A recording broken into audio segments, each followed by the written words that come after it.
You've got to, as I would describe it, rather than follow the way, because there are 1,000 ways, and all of them might be right. None of them might be right. The only person to decide that is you. So that need to find your way. And it won't look like anybody else's, and nobody else is going to be able to tell you that it's right. Only you know that. Right. You can get opinions, you can get input, but at the end of the day, you've got to decide, what your choices are going to be. There's tremendous pressure on individuals right now to make so many choices and to deal with so many changes to the way things have always been. That, for me, that personal agency now is like a superpower.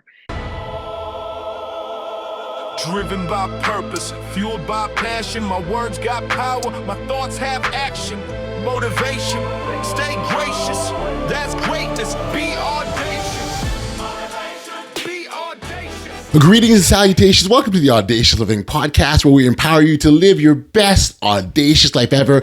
I'm totally thrilled that you're here taking time out of your day to join us on this journey of self-discovery and personal growth. Now, picture yourself standing at the edge of a diving board, looking down into the deep water. That rush of fear and uncertainty, it's there, right? And it's completely natural. But here's the thing. Embracing that discomfort is often the very first step towards realizing your potential. Just like that leap into the unknown, life requires us to lean into discomfort to grow. Navigating life's uncertainties takes courage, and a key part of that is giving yourself permission. Think of it as giving yourself the green light to dive into the waters of change. Every intentional choice you make, no matter how small, strengthens your ability to tackle bigger, bolder moves in the future. In a world where societal norms try to dictate our past, why not rewrite the rules, define your own success, and let your personal agency become your superpower amidst the chaos? Now, today I'm excited to welcome Jillian Reilly. Jillian is a transformative leader and change agent dedicated to helping people navigate profound change in their lives. Her mission, well, is to empower individuals to give themselves permission to live authentically and boldly in today's disruptive world. In this episode, she shares the journey of audacious living and the lessons she's learned along the way. So without any further ado, let's dive in and hear from Jillian Reilly. Enjoy.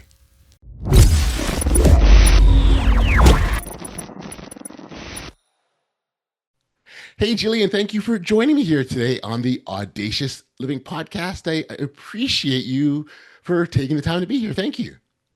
Oh, well, I appreciate you having me, Audley. Great to be here.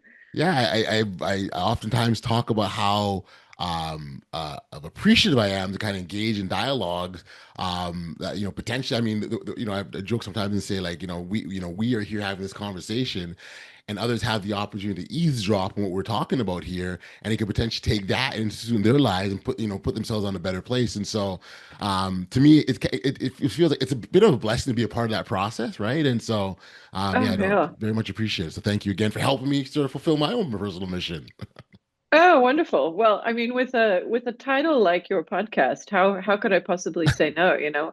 Audacious living is entirely what I'm hoping to help people give themselves permission to do. So Yeah. I'm thrilled that I get to chat to you about what that might look like. What's really interesting for me is that uh,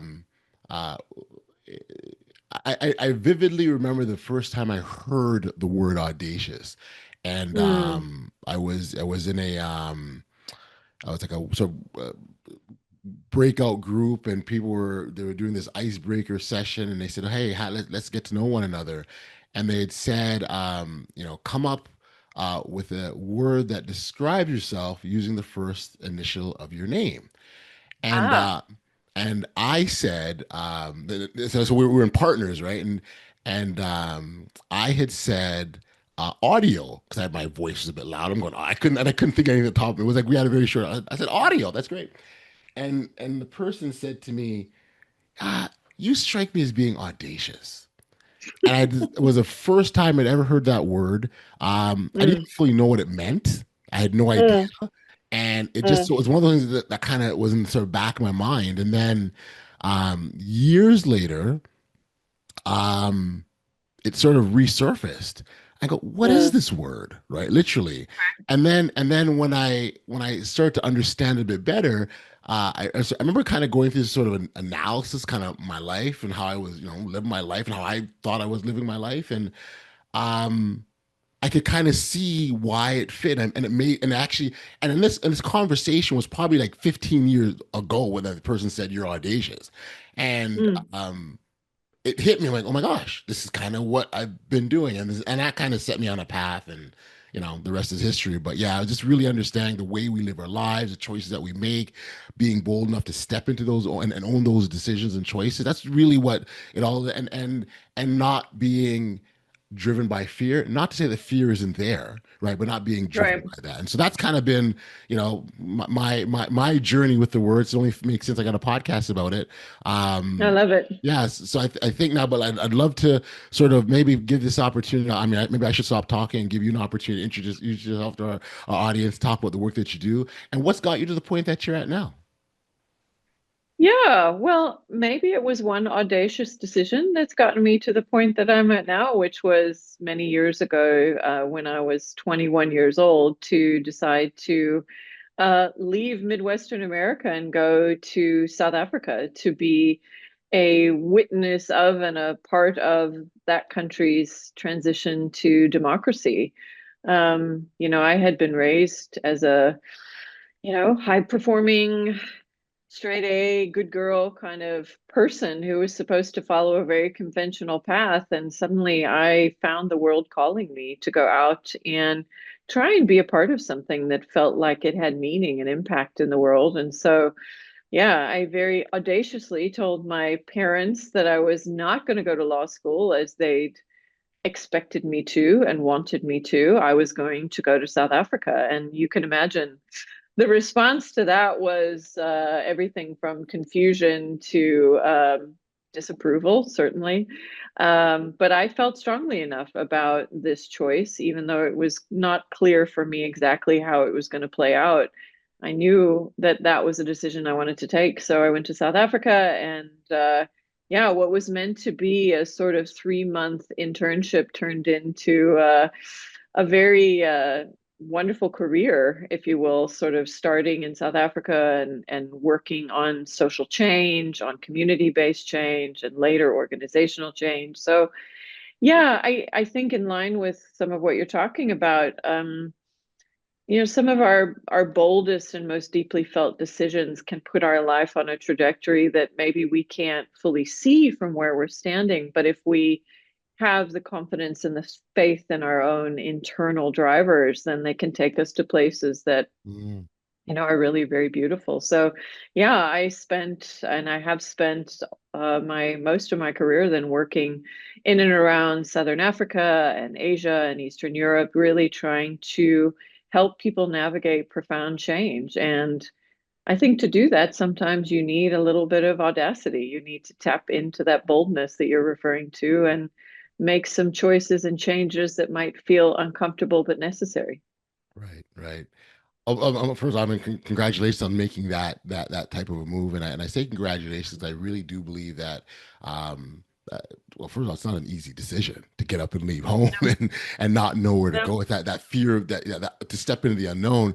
Your Martin Luther King Jr. has a quote about taking that first step and not knowing where the staircase is going by taking that step Mm, anyways, right? And that's essentially mm.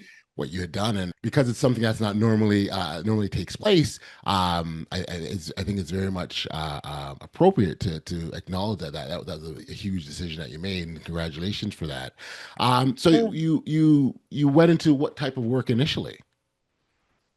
I was working with a human rights organization that Okay. was doing voter education in preparation for the elections. And that was, I think a lot of times one big decision to step into the unknown is then followed by a number of subsequent decisions that push you Yes, further and further into it. But because you've taken the first big one, you're kind of like, okay, well, I might as well keep going. that's So, right. That's right. I did voter education in prisons. I had never stepped foot in a prison before, but there I was. You open up space, and I think within that space, you suddenly find a new willingness to do things that are unfamiliar. And you start to see a side of yourself that, is like, oh, okay, so I can do this. I didn't think Right. I could, but I can. And I then got a job with an American nonprofit organization that was basically doing organizational development and human resource development with local charities. It was really trying to build up the human capability across South Africa to help sort of make this transition from apartheid to democracy. So yeah, it was a tremendous education in how humans navigate change. Gotcha. And that is really what I continue to tap into today as we humans try and navigate tremendous change at the moment. I at a very young age, I was exposed to and had the privilege of being present to, Mhm. a lot. And I'm still very grateful that I had the chance to do that. I'm very curious to find out how that work influenced the way you do. So your background experience influenced the work that you do now around sort of, permission and reinvention.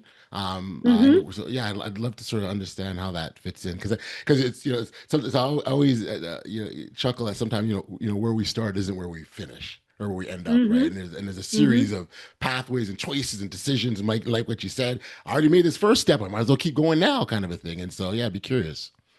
Oh, sure. Yeah, no, there's a very strong connection. I was really young and I was walking into situations as with the belief that I could, create change, catalyze change on behalf of other people. I had, in many cases, a lot of resources behind me. I had know-how, I had skills that I wanted to impart. And, it was really humbling for me to begin to realize that, the decision to make change was really sitting in the part of the people that I was working with. It wasn't my decision Right. alone. So, as I often say, I could give people many, many things. I could give them resources, tools, know-how, but I couldn't give them permission. Permission to make those different choices, permission to make the changes that they wanted to make or knew they needed to make. Mhm. It really, for me, heighten my awareness of sort of personal agency and the role that that plays in people when they're trying to find their way through, really fast changing times when it's like, okay, the way I've always done things might not work anymore. I'm going to have to show up differently. And that's a very personal journey that people go on. And I think for me as a young woman, sort of being present to people doing that and getting very humbled, if I would say, by my own inability to make that happen on behalf of other people, it really, for me, created that theme of permission. Really, sort of took root there. That I was not a permission giver; they had to give that permission to themselves. And fast forward to now, and to subsequent decades of kind of working on how do you help people. Um, Navigate their own change processes, Mhm. allow themselves to sort of drive their own process of, you mentioned the word reinvention in the face of change, which I think is what we're all in some ways being called to do right now. How do you do that? And so for me, it was about helping people become aware of their own agency and their own personal authority to make the choices and the changes that they feel they need to make. It's so the idea of giving yourself permission is so self-empowering. Like Mm, particularly in sort of this day and age when there's so much people are bombarded with and so much that's going on, and to know yeah, this is happening in the outside world and these things are coming at me and I'm navigating these situations, and but I still have the power within myself to make that change, right? As opposed to feeling stuck and everything's happening to me and woe is me kind of an attitude. It's so powerful. oh yeah. And to me more necessary than ever. So that's part of my sense of mission with the book, is that to raise that awareness that in a what might feel like a really chaotic world, in a disruptive world, and in a world of, abundant choice, um, you need to lean into that agency more than ever. You've got to, as I would describe it, rather than follow the way, because there are a thousand ways, And all of them might be right. None of them might be right. The only person to decide that is you. So that need to find your way. And it won't look like anybody else's, and nobody else is going to be able to tell you that it's right. Only you know that. Right. You can get opinions, you can get input, but at the end of the day, you've got to decide, what your choices are going to be. There's tremendous pressure on individuals right now to make so many choices and to deal with so many changes to the way things have always been. That, for me, that personal agency now is like a superpower. And the challenge is that, we haven't, and we continue to not raise young people to really tap into it and leverage it. In the book, I describe it as the permissions paradigm. We are still raising young people to be permission seekers. And in many ways, of course, that's necessary as young people come of age, but we don't intentionally prepare them to give themselves permission. Right. So we then spit them out into a chaotic world, and wow, they're overwhelmed by it. What a surprise. Well, we haven't prepared them to find their way through it. We're still kind of telling them to follow a default path that might have worked in 1985 but is not working in 2025. So I really do believe there's an urgent need to prepare young people for this. And so that is a key audience for me for this book is the people who have a lot of road ahead of them and need to decide how they're going to find their way down it. Yep. I was going to mention the book, what you mentioned, but before we do that, I do want to ask another, I think is important conversation with respects to, our personal agency and the choices that we make for ourselves and giving ourselves permission and everything we've talked about up to this point. And that really is about sort of letting go of old baggage, whether their beliefs, their programming, maybe wrong information that's been given that we now make decisions around. That is challenging for a lot of people because I think in a lot of instances, they hold on to these things because it's comfort. That's what they know. Right. And so, to let go of that in the same manner that you went off to South Africa is not something a lot of people are comfortable with, and letting go of those beliefs and sort of moving past that. And some of them are outdated, like you said, maybe with 1985, and it was a great year, but that's not that's not what's happening now. So what do you think the biggest challenge for people letting go of that? I mean, I said comfort just now, but I wonder if there's anything else that you think are reasons why, people can't let go. Well, I think in some cases they're not even conscious of that, operating system that they're working on. Most people don't even have an awareness of the ways in which they are directing themselves. So much of it, I open the book by saying we're all imprinted with a story. We from the time that we come into the world have a set of rules, if you will, most of which are implicit. Very few of them are handed to us in a book or written down on paper, but we absorb them and we take them on as our own without often a lot of intentional sort of decision making around, does this work for me? Do I still need this? So I think in some cases, just at a first step, becoming aware of what that your own personal sort of, as I call it, operating system is.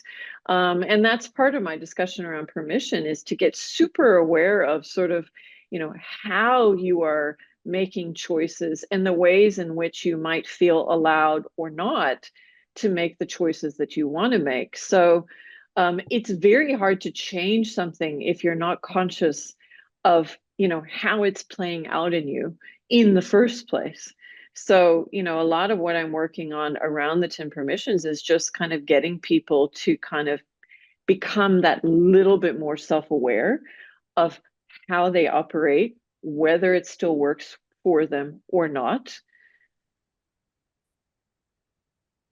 And then to start in small ways, if you will, to kind of nudge yourself out of it a little bit. I think one of the challenges that is so common is that we only start to engage with these issues in very high stakes situations. We've been forced to change, or we are faced with a crisis or a conflict or something that feels like a threat. And we then try and call upon a set of capabilities to make new choices and changes, which we've never exercised in our entire life. We Hmm. then wonder why it feels so hard. Well, because we've never made intentional choices throughout our whole lives. We've never made small choices and changes. So a lot of what I'm sort of putting forward is this idea of, almost like your own personal change management system, getting Hmm. far more aware of a day-to-day way of operating and beginning to build a kind of choice capability like a muscle Yes. that, Yes. sometimes they're going to be heavy lifting, but a lot of times you're just going to have to stretch. You're just going to have to kind of put the work in so that when the time comes to make those higher consequence choices or changes in your life, you're ready. Um, we've never been prepared to do that. We've been told to avoid change. Been told that change is for the most part risky and, not something to be Right. undertaken unless you have ironclad certainty that the outcome is going to be good. We now find ourselves in a world where we are having to navigate change routinely Exactly. and feeling unbelievably threatened by it. Well, it's not a surprise. We have not been raised or prepared to thrive in a disruptive world. So, the letting go, as you say, I think maybe if we kind of turn it a little bit towards an embrace of a sort of preparedness and a receptivity to change that starts small, gets big, so that, it's not oh my gosh, now I suddenly have to let go of everything that I've always known or how I've always lived in order to move into this new world. That's going to feel hard for anybody. So I'm trying to kind of advocate for a way of driving your own change management that will prepare you much better for Gotcha. the hard stuff. And the hard stuff will come without question. Uh, No one's, and the thing about it is, yeah, it's not like anyone is gonna knock on your door and say, "Hey, listen, at 3 p.m. today, there's a whole whack of hard stuff that's coming your way. Just wanted to give you a heads yeah. up so you're prepared." I think that work starts now, and I think your book is part of that preparation process. Give us a Hmm. title and sort of talk about what the intent was when you wrote this book. The book is called The 10 Permissions, Redefining the Rules for Adulting in the 21st Century. And it's everything that I've just been talking Yeah. about. We need to prepare ourselves to live our adult lives in a very different way, and that's okay. We are imprinted with a 20th century model of what we think it looks like, and it's linear and it's seamless, and we accumulate as we go, and we still have, our parents' milestones in our heads for when we're supposed to have what. And I think the fundamental permission is to say that set of rules no longer applies. Let's not have those expectations sort of looming over us because they're either undesirable or unfeasible for this moment. Gotcha. Um, as I say in the book, we need new stories for what adult life looks like and is going to look like. We need now stories that are not necessarily about slipping into a job when you're 21 and holding on to it and, getting your McMansion by the time you're 30. Right. Um, we need different models for what a healthy, meaningful, successful adult life looks like in a world that's throwing a lot at us.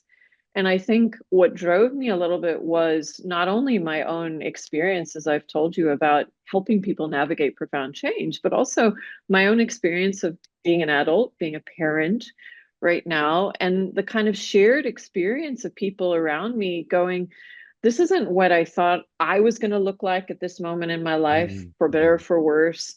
I didn't expect it to feel this way. It doesn't look the way I thought it would. It doesn't feel the way I thought it would. And it really struck me that, maybe we need to just, as you described, sort of let go of what I think is a very outdated model for what this whole thing is supposed to look like and give ourselves permission to create something that feels more relevant, more vibrant, if you will, more alive and Right. responsive to this world and not the one that we feel a little bit nostalgic for right now. Yeah. Yeah. Um, so yeah, Yeah. it was both an accumulation of my own experience in helping people navigate change and my own lived experience of being an adult in a disruptive world that made me go, I think we need to individually and collectively decide on a new way of doing this and accept the fact that it's okay. We're allowed. We absolutely are. and I know part of the book really is encouraging individuals to design an authentic life that's to them, and that's something that really resonates with me. In fact, so I have and we talked about in this podcast and before something called the Bold Framework, and essentially the Bold Okay. Framework is to help you live your best audacious life, and bold is in BOLD. The B stands for better than you were yesterday. It really encourages that continuous growth, and yes, you climbed that mountain yesterday, and I hope you celebrated it and you had a great time and you enjoyed it. But what are you going to do today that was better than what you did yesterday? The O Mm, in that framework is outlasting the adversity. We recognize, we sort of talked about it, things are going to come. You're going to have to be forced to change, and something you've got to embrace and move forward, outlast it, because on the other side of that adversity is kind of where the greatness lies. The L, yeah. which what I'm touching on now, is live your truth. That's really about authenticity, which is what you're encouraging, and the D in that framework is around disrupting the norm. And Okay. there's a beaten path, right, that everyone's going to take, and Mm, that's great, and that may fit for you and it may not, but be prepared to know that you're going to have to go off and veer. And I use the illustration of the Wright brothers that are inventing a plane, right, and trying right. to, and the concept of flying. I could just imagine people around them watching them saying that you're crazy, this can't be done. Right. Flying is for the birds, but you do it anyways, right? And so Right. I think that much of what we talked about sort of fits into that, particularly around the living authentically. And so perhaps if there's one or two things that you could, maybe simple things that you could share with individuals that can help them on that authentic pathway of living. Yeah. Well, first of all, let me just say, love your bold framework. I think that's very cool. And I think what the interesting moment that we're in right now is that something like that I think used to be seen as aspirational. And now I think it's strategic, because I don't think there's anybody who doesn't need to gain something from that way of thinking at the moment, Mm, because there isn't anybody who I think can safely sit here right now and say, no, it's cool, I'm good, I'm just going to right, coast for the next few right. decades. So translating your bold framework in whatever way is appropriate for your own life, I think is necessary. And that, so that's the moment that we're in right now. And I think for me, my first permission is be willful. And I would always kind of come back to that as a starting point, because I don't know how to be bold if I haven't tapped into what I want. There is no boldness on behalf of somebody else's, desires. That really comes from me connecting to my own. Yes. So I think, there's a lot of, for most of us, for probably all of us, there's plenty of work, if you will, to be done, and just starting to listen in to what that want is, what that desire is. And I think, again, historically, we've been conditioned to outsource that to others, to tell me what I should be, tell me what good looks Mm, like. Let me become the thing that the world tells me is successful or safe. And I think what the current moment and what today's chaos is doing is forcing us in ways that I think could ultimately be very positive, to say, okay, well, I can't just sort of put on a suit and sleepwalk. I'm going to have to be more intentional about setting out into the world to decide what I want and try and create it and co-create it with other people. So I think there's a lot of work for each of us in starting to kind of connect more to that inner desire. And again, to not start it with big stuff, what do you want to be? What do you want to do? Start with, I always tell people to start on your weekend. Start with, how do I want to spend a day? What do I want to eat? Get granular to begin with, to just start listening in, because most people don't even listen in. They look around in the first instance and then they might listen in.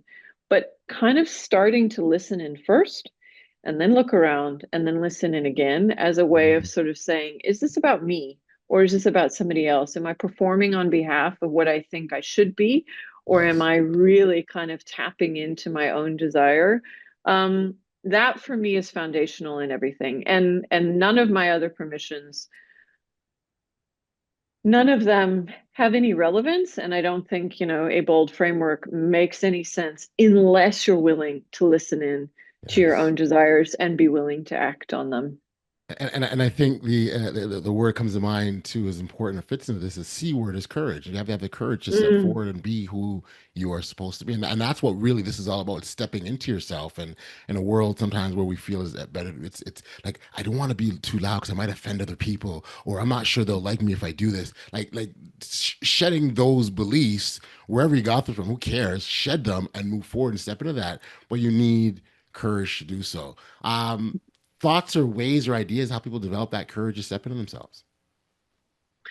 yeah, I mean, again, I think the social moment is probably going to make courage feel a little bit easier to access because everybody's going to get thrown Right. turned on their heads right now, right? So again, the boldness that you talk about, which used to feel like, oh, there was just a few people who were willing to kind of go there. And now it's like, okay, a lot of us are going to have to go there to greater or lesser degrees. You know, courage can be a conversation. Courage can be a decision to, you know, I've worked with people for whom it's deciding to dress in a way that looks more like a representation of you. So I think there'll be more fertile ground moving forward for Hmm. expressions of courage because more people are going to get thrown out of their default operating patterns and be forced to kind of tap into something. But I think a lot of it also is it's hard to do on your own, right? Hmm. So I would really encourage people to find others with whom it is easier for them to show up as themselves, and it can be one person. Sure. If you find more, that's great. But oftentimes, to just have that one person who, you know, sits down across from you and doesn't flinch when you look a little bit different, or you share an idea that is unexpected, or you question something. Yeah.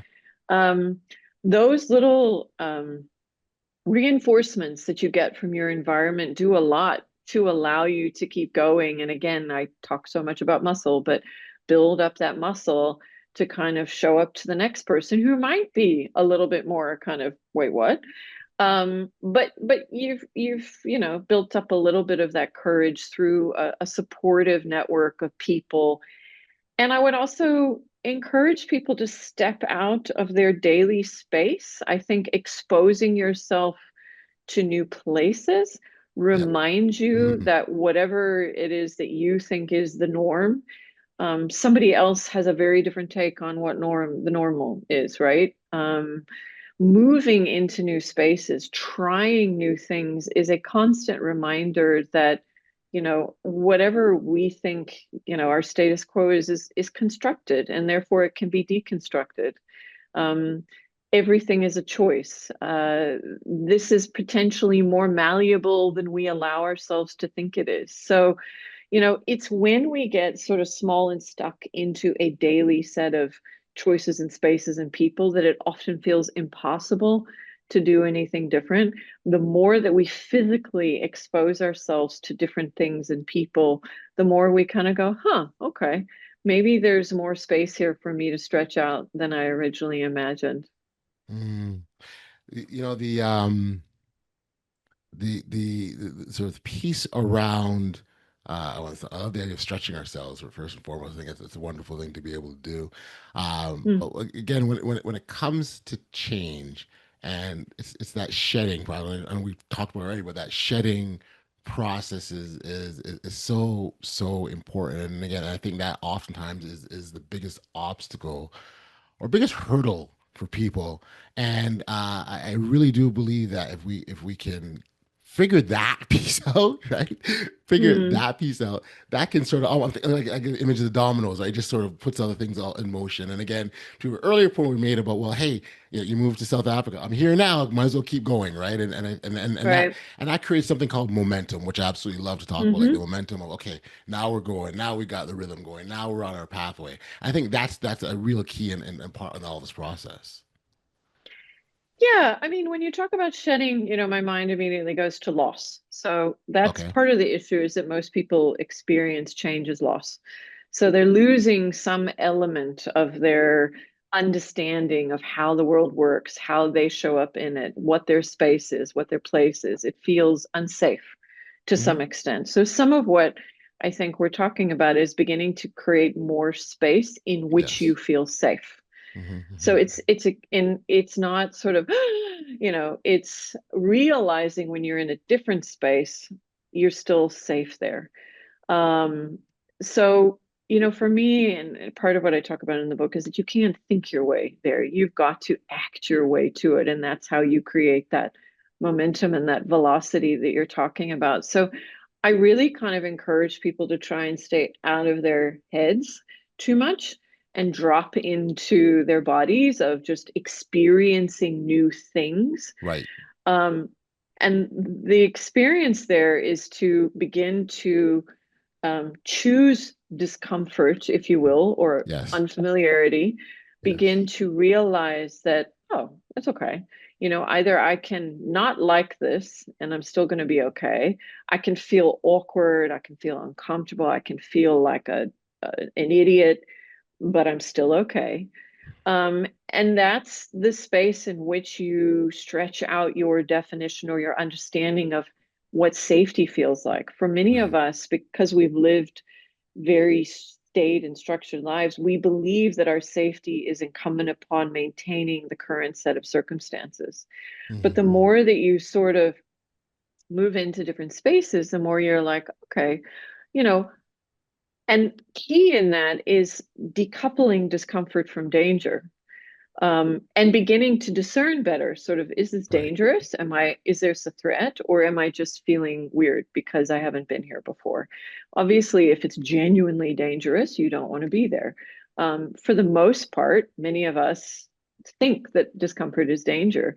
And so by learning to kind of step into those spaces and extend our own discomfort tolerance and our understanding of our ability to cope with things that might be unfamiliar, might make us feel afraid, it gives us more confidence and more capability that we are able to actually do different things and show up Right. differently and still be okay.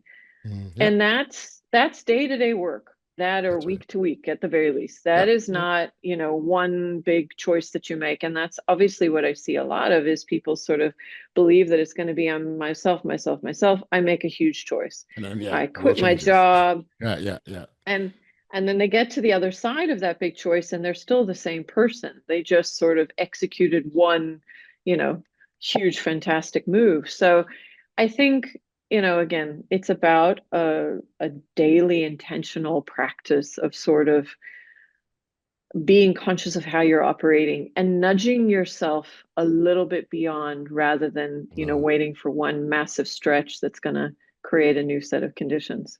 I love it. And it's such a mindset shift, particularly for anyone at the beginning of that journey, right? They really need to Yeah. understand it's a conscious, it's almost like this is how I used to think, but now here's how I have to approach things, literally. And they've got to, it's almost like they got to have that sort of conversation internally.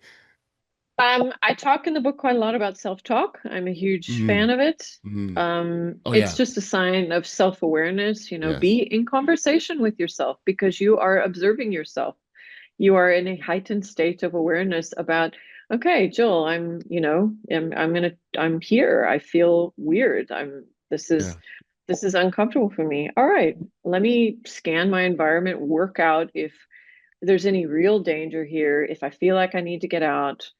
um and that's a very healthy kind of self-awareness practice. That's a very Yeah. healthy It is. personal sort of It is. modulation and management practice. And those things, again, used to feel like they were for the few people who needed to be sort of, touchy-feely woo-woo. And it's like, no, these are fundamental change management, personal management skills that, in a world that, is just challenging us routinely to receive and adapt to the new, we really, really need to be intentional about growing those. I'm a big fan of self-talk as well. I call myself bro. I'm like, hey bro, what's going on? I literally have these conversations with myself, and I do think they're important to have, and can really just help frame things for us, which is so key. Mm. So when you sort of look ahead and you sort of think about sort of the I guess the future of personal growth and the societal change or some of the things that we're talking about, is there anything that excites you about sort of what's on the horizon? Oh, I'm really excited. I might be one of the few people who actually is. I as I again, I keep referencing my book, but what I describe is this moment is this great unraveling. So many of the constructs and concepts and social sort of conventions that kept Right. us held tightly in place are unraveling, for better or for worse. It feels very unsettling. It's going to, but within that new space is real opportunity for growth and for renaissance. And Hmm. that's up to you. You decide, Sure. is this Sure. going to be you sort of, holding on for dear life, or is this going to be you stepping boldly into spaces that didn't exist for, your parents or your grandparents? So I think personal development is gone from a nice to do to a must do, Mm. because it's about self-management. And the amount of pressure that's being put on individuals to navigate right now amidst this unraveling means that you don't have the luxury to see this as something that, only the few sort of put their mind and attention to. It's like you are your best asset, you Yes. are your best security. And the more you lean into that and the more you sort of self manage, the more you're going to be able to see the next decade as an opportunity for tremendous growth. It's not going to be without its ups and downs, its Right. intense discomforts, but maybe that's what life is meant to be. Maybe that idea that it was meant to be this, seamless, climate controlled sort of easy walk into retirement is overrated, and that there's actually an opportunity for people to experience life in a Mm. way that might in the end feel richer. Mm. um, and that is going to require permission, because it's going to feel like it's too much. It's going to feel like it wasn't meant to be this way. It was meant to be easy. It was meant to be sort of just showing up to the office every day. And I think once you, as you say, begin to unravel that and let go of your iron grip on that, you go, okay, well, this is where it is. This is where we are. So what are we going to do with it? Are we Yeah. going to sort of feed this nostalgia? And I don't actually believe it's nostalgia for the lifestyles that people had then, because we've all grown up, we've seen those generations of people who were not spectacularly happy, but they had a clear equation for security. And that, I think, is what we actually feel nostalgia for, a sort of world of if then. If I go to the right school, then I'll have a great job and then I'll be okay. That there was this, sort of, there was a set of rules that we thought if we followed them, they would keep us safe. And it's really hard to feel like I don't know what those rules are. And the permission is to make up some of your own and to lean into the fact that you can be your own security. And that doesn't make you selfish. It also doesn't make you sort of, chronically insecure. It Right. means that you trust yourself and you begin to surround yourself with people and situations that bolster that. So I think we could, see wonderful things happening in the coming years, if we allow ourselves to ride this a little bit, and accept the fact that it is not necessarily what we expected. Got you. Got you. Um, uh, I mean, finding one.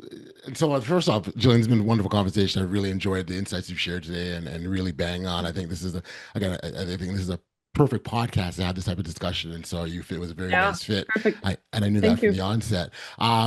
If there was one sort of like one step that people could take today to live more audaciously or intentionally, which is what we were talking about, what would that one thing be from your perspective? Hmm. Um, there's something that I talk about, which is sort of shifting from an I am to an I can mindset. The I am mindset is very fixed. I am a doctor, I am a podcast host, I am a mother, and I think when you work from that starting point, you you you're easily sort of threatened by and worried about any sort of shifts external to you that you feel might sort of threaten Right. that. I think the beginning to sort of look at yourself through an I can lens begins to create Mm, some of that sense of capability. Like, yeah, I can do and be many, many things. And, I really encourage people to almost just, it sounds like maybe a silly exercise, but sit down and write down all the things you can do, your skills, your capabilities, your know how. what you have learned over the course of your lifetime, whether you're 15 or 55, that is, then I sort of imagine a little toolkit that you put those into, which you are walking out into this crazy world prepared to make your offer. And I think when people start to allow themselves to that sense of I can, um, that boldness doesn't feel like such a stretch anymore. It's like, yeah, I can actually do a number of things, and I have a fluidity in me that, allows me to show up in ways that maybe might have felt impossible, Mm. 5 years ago. And it starts small, and it starts with sort of building that I can out around your day to day. But trying that lens on, again, the self-talk, the sort of talking to yourself about what you think you can do, both in terms of capability and in terms of desirability and acceptability. And I think what many of us will find is that there's a lot more there than we give ourselves credit for. And there's a lot more room, even in our existing lives as they are today, for us to do and be things, and take, one small steps towards making that happen. Gotcha. Yeah. Got you. I love it. I do love that. I think that's a great, because we do kind of lock ourselves into the identities of the things that we do as opposed to the people we can be. And so I think that's a That's really right. good, very, very good exercise, to sort of shed that a little bit here. The shed word comes up again, right? That loss, right? It comes up again. It's a theme here. For, for, Yeah. for for listeners that wanted to connect with you, get a copy of your book, where can we send them, Jillian? The book is currently available on Amazon for pre-order, so I will send you the link, Audley, and I'd love for people to go onto Amazon and pre-order it. My website, 10permissions.com. My email is on the website, and I'm super active on LinkedIn. I'm on Instagram. I really, want to invite people to reach out with questions and stories and their own experiences of what permission giving and what self permission looks like and feels like to them. um yeah, and just encourage people to yeah, be in touch and let me know how they're receiving the book and the message. Got you. Well, and we will make sure that the contact details are in the show notes as well. So yes, we'll and give individuals an opportunity to connect with you. Again, Jillian, this is phenomenal chat. I really loved our time together here today. I think the insights are obviously again very much in line with what we try to encourage or not. We do encourage on this podcast, and so you've reinforced that immensely. So thank you for that, and congratulations on the work. Congratulations on the book, and thank you again for being a guest on the Audacious Living Podcast. It's a pleasure. Thank you for having me. Awesome.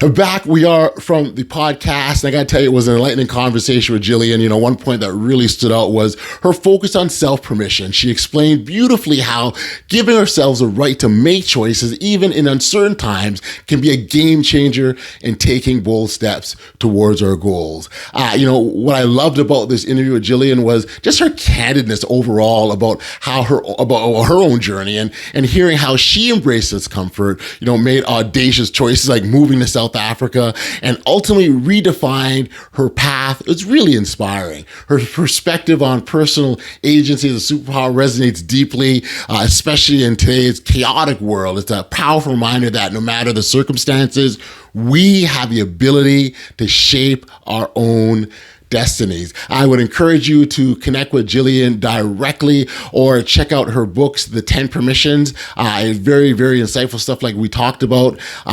She's eager to share her thoughts with you. So please, I'd encourage you to connect and share with her.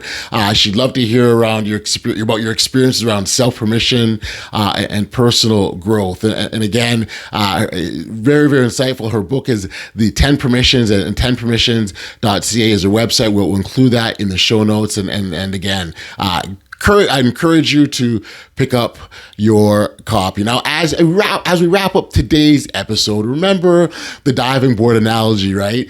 Embrace that discomfort.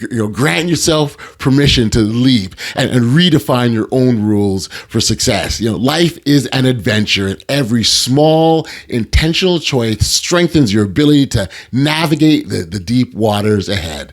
I want to thank you again, as always, for tuning in to another edition of the Audacious Living Podcast. If you've enjoyed this episode, please take a moment to like, follow, subscribe, or share, or leave a 5-star review on your favorite podcast platform. It all would be greatly appreciated. And it also helps our community to grow and enables us to inspire even more people to live audaciously. Until next time, keep diving into the depths of your potential. Stay safe, be kind, show love to one another, and be audacious.